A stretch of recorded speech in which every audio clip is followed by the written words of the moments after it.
All right, nerds, we have some movie news to get to. Before we do, just a real quick reminder, this is the movies section that comes from a much longer video that is up on the main channel. That much longer video is referred to as The Weekend Nerddom. I do it once a week. Every Wednesday it goes up approximately at Generally Nerdy on YouTube or Generally Nerdy on Rumble, wherever you so desire. But while you're here, let's talk about all of this movie news, shall we? That leaves us with movies to talk about before we hit up the rumor mill. In movies, we have one big follow-up that's kind of strange. I'm not even gonna lie with this one. So Winnie the Pooh, Blood and Honey, that's right, the horror movie based on the character of Winnie the Pooh and Piglet to some degree and all of the other friends from the 100 Acre Wood, they're coming back for another horror movie installment. That's right, Blood and Honey is getting a sequel, and that's even before the first movie is released at all. So apparently the production people, the people behind this movie are seeing all of this hype and just not wanting to let it fade, not wanting to let it die at all. And so they're jumping and hitting while the iron is hot, if you will. And probably good on them for doing it because, you know, get in, get yours, get out. That also is very interesting because does that mean they don't really believe that the first movie is going to make them as much money once people, you know, word of mouth starts getting around that it's, you know, it's worth watching or not worth watching, rather?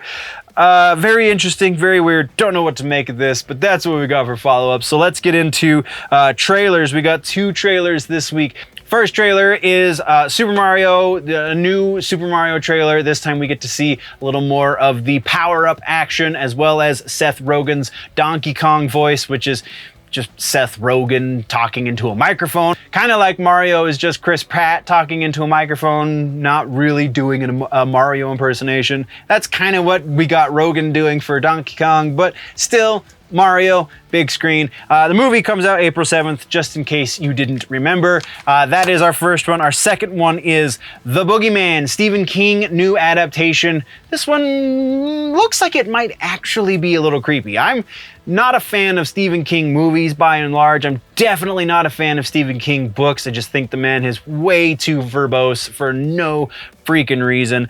But again, this one looks like it might be a little legitimately creepy. June 2nd is the release date. Once again, links in the description if you want to go check out these trailers. That's what we got for trailers, so let's get into the news. All right, so this is the big one. This is the whole kit and caboodle, the whole shebang, all she wrote. We're gonna start with the giant pink elephant, sort of speak. James Gunn.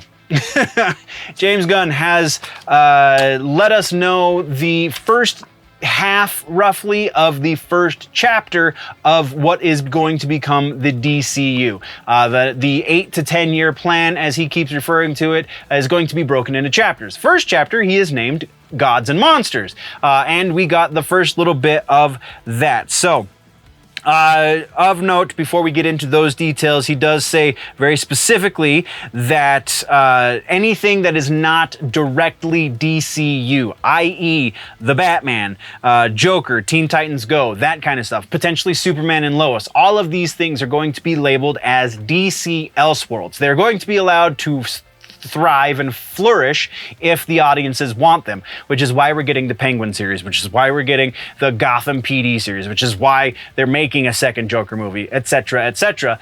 So they are going to allow for this, but it is going to be clearly labeled. This is separate from the rest of the DC universe. So hopefully that does us pretty well. Starting off the 6-minute video. This was a very information-packed 6 minutes, but starting off the 6-minute video, he started with Shazam after he made the Elseworlds thing very clear. Shazam very possibly is going to be sticking around, though it is noteworthy that the release date of Shazam is before The Flash, and he says very, very explicitly that The Flash is going to be changing everything. So that could be his out with Zachary Levi and Shazam. We will get into the rumors surrounding such things in the rumor mill, but the vocabulary he used was very positive on the Shazam movie. So we potentially could see something resembling a third Shazam movie, though I would honestly be kind of surprised if we went past a third Shazam movie. Then we also have, again, The Flash is officially resetting the entire DC universe. Blue Beetle, coming along shortly thereafter, is safe. It sounds like he does want to continue with the character of Blue Beetle into the DCU proper. So that's pretty freaking awesome. The first new project, the first project that he has his hands directly on that is setting up this giant thing is the first new project of Chapter 1, I guess it should say specifically, is an animated series called Creature Commandos, which looks interesting. Never read any of the comics that are associated here. This is going to be the first example of something he also mentions in the video, and that is that the actors that play the characters in live action, he's going to try, if at all possible, to keep those actors as the voices when those characters switch from live action to animated and vice versa. So they're going to be finding voice actors who can also act on the screen. Some of these projects probably won't leave animation. Some of these projects probably won't leave television or streaming episodic content. Very few of the movies very probably will get spun into series, but the tentpole projects, i.e. Superman, Batman, etc., are going to very likely span the gamut. We're going to see movies play into games, play into animation, play into TV, or episodic. So that he made rather clear too, which I thought was a very, very classy move on his part. The next project on the slate is Waller. So officially this is, let's see, let's count them down. We got Shazam, we got The Flash, we got Blue Beetle, Creature Commandos. Next up is Waller. This is going to be a live action series. Think of this as the Suicide Squad Season 3, something along those, Peacemaker Season 2. It's going to be happening between Peacemaker Season 1 and 2, but it is going to play directly into that storyline that's taking place. It is going to be Viola Davis playing Amanda Waller still, so that's one holdover from the previous iterations of this DC universe. It is going to be based on the Christal Henry and Jeremy Carver story. So next, from there, we're going to Superman Legacy. It's going to be a live action movie, obviously, with a set release date because the script is already apparently written by James Gunn himself, and that is July 11th of 2025. So he's going for the 4th of July feel, truth, justice, and the American way. That was said, not in the video, but in the press event that they had surrounding this video. That was said very specifically. So he looks like he's definitely sticking to this. Next, we have a TV show, live action TV show called Lanterns. It's going to be centered around the characters of Hal Jordan and Jon Stewart. They're going to be kind of like True Detective is how he described it, but it's intergalactic cops instead of cops from, the South. So very interesting parallel to draw there. Next project is called The Authority. It is based on the Wildstorm characters. They are officially bringing Wildstorm characters into the DCU. This is when it happens. Very potentially awesome. I've heard nothing but good things about the Wildstorm characters rather. And Wildcards is a whole different thing. Well, Wildstorm characters, I've never heard, I haven't really heard much bad about them, so I've never read the books though, so I'm going to take your word for it. Wildstorm, again, now part of the DCU. Paradise Lost is the next one. This is a movie. This is going to be a story about the origins of Wonder Woman. This one I'm reading between the lines a little bit because he said explicitly it's going to be about Paradise Island. Paradise Island, commonly referred to as Themyscira, is the birthplace of Wonder Woman, so the allusion there is that there's going to be some sort of Wonder Woman origin or something along those lines. Could be awesome, could be weird. Depends on what happens with Gal Gadot. As of Again, the press event around the release of this video, very explicitly, the only people he has said that are not a part of the DCU for sure going forward are Henry Cavill and Ben Affleck. Superman and Batman are both getting recast. He left the door open for Gal Gadot, and very explicitly left out mentioning Zachary Levi as Shazam, and strangely left out mentioning The Rock as Black Adam, but we've already had that conversation. All right, so let's pick up. All right, I lost my place in the notes. There we go. The Themyscira, the Paradise Island show is going to be like Game of Thrones somehow, which is probably a little bit of a stretch, a little, you know, little bit much. So next is Brave and the Bold. This one is the spot where I stopped and went, whoa, that is an interesting way to go about this. So The Brave and the Bold is going to be a live action Batman movie, which we already have a Brave and Bold series, animated series. So is that meant to imply something resembling the animated series? I would say no, because it is going to be based on the Grant Morrison Batman run, which introduces Damien Wayne, the son of Bruce Wayne, who is definitely the antithesis to anything that happened in that Brave and Bold cartoon. Oh boy, would that be weird.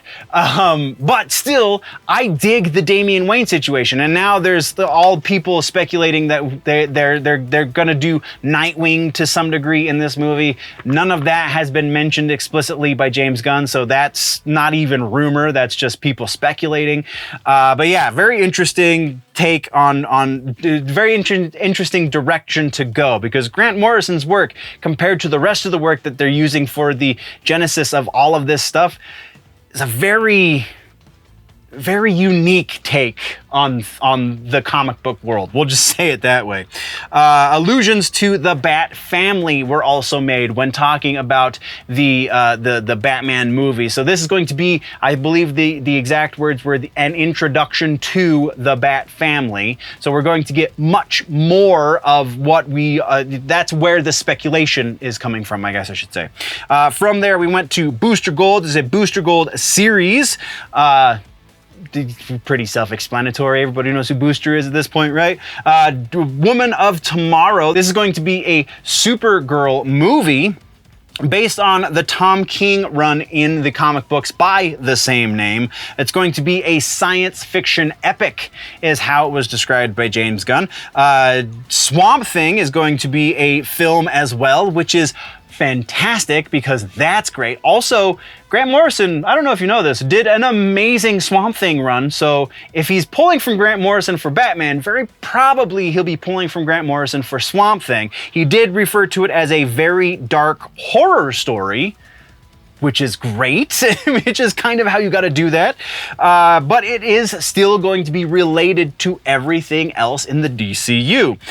He ended the video by saying, storytelling is storytelling is always king, is his exact quote. They're going to be putting storytelling above everything else, which is how it should be done. If you want to signal some virtue, try and do it in an entertaining way, and nobody's really gonna care that much. And that's the thing that James Gunn has taught us. Something also noteworthy is the ratings of these movies as they're going forward. He has not ruled out the possibility of R-rated movies in his DCU. He said that they're going to take it on a movie-by-movie basis, though they do know that they want to do things like Batman and Superman as close to PG or PG-13, kind of in reverse, as possible. You know, Superman, you want to do something where everyone can see it. Batman's a little bit of a darker character, so maybe that's your PG-13 superhero. But everything else, he said, we do it on a case-by-case basis. So very interesting going forward. Very decidedly trying to one-up Marvel in its integration at the very least. So high hopes, but expectations are low, I guess, is kind of where we're at with this one. That's what we got from that. And then we have one more announcement.